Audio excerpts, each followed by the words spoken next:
আব্দুল্লাহ ইবনে উমর ফরমান যে কানা ইয়ালবিসু কালানসুয়াতান বায়দা, হুজুর সাল্লাল্লাহু তাআলা আলাইহি ওয়াসাল্লামের হায়াতে তাইয়্যিবায় সদায় সর্বদাই সাদা রঙের টুপি পরেছেন। নবীজি সর্বদাই যে রঙের টুপিটা ব্যবহার করেছেন সেটা কি? সাদা। মা আয়েশা সিদ্দিকা রাদিয়াল্লাহু তাআলা আনহা থেকে বর্ণিত, তিনি ফরমান কানা লাহু কালানসুয়াতুন বায়দা, হুজুর সাল্লাল্লাহু তাআলা আলাইহি ওয়াসাল্লাম যে টুপিটা ব্যবহার করতেন সেই টুপিটা হলো সাদা রঙের টুপি। কোন রঙের?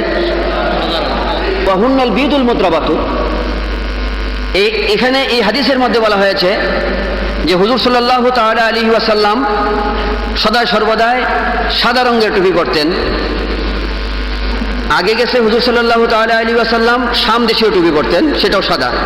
এখানে বলা হয়েছে হুজুর সাল্লাল্লাহু তাআলা আলাইহি ওয়াসাল্লাম ইয়ামান দেশের টুপি পরতেন, এটাও কি? সাদা।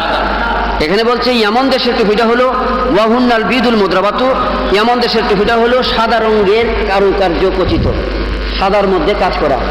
যেমন এই যে টুপিটা সাদার মধ্যে কাজ করা, এই যে টুপিটা সাদার মধ্যে কাজ করা, বা আমার মাথায় টুপিটা সাদার মধ্যে একটু একটু কাজ করা, এরকম বিদুল মুদ্রাবাত। মুদ্রাবাত শব্দের অর্থ হলো কারুকার্য খচিত।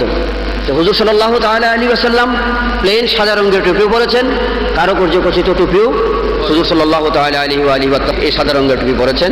এখানে তিনটা কিতাবের রেফারেন্সে হাদিসটা বর্ণনা করা হলো। এই হাদিসটা হলো মেশকাত শরীফের সরা, মেশকাতের সরা মেরকাতের 210 পৃষ্ঠায় আন ইবনে উমর মারফুআন, মারফু সূত্রে একটা হাদিস যে কানা ইয়ালবাসু কালানসুয়াতুন বায়দা।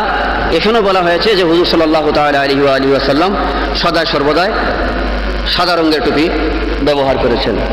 মাওয়াহিবুল লাদুনিয়া এই কিতাবের মধ্যে মা আয়েশা সিদ্দিকা রাদিয়াল্লাহু তাআলা আনহা তিনি ফরমান যে আন্না রাসূলুল্লাহ সাল্লাল্লাহু তাআলা আলাইহি ওয়াসাল্লাম কানাত লাহু কুম্মাতুন বায়দা, হুজুর সাল্লাল্লাহু তাআলা আলাইহি ওয়াসাল্লাম সাদা রঙের গোল টুপি ব্যবহার করেছেন। বলেন সুবহানাল্লাহ ওয়া বিহামদিহি সুবহানাল্লাহিল আলিয়্যিল আযীম। কমপক্ষে 3 জন রাবীর উদ্ধৃতি দিতে হবে।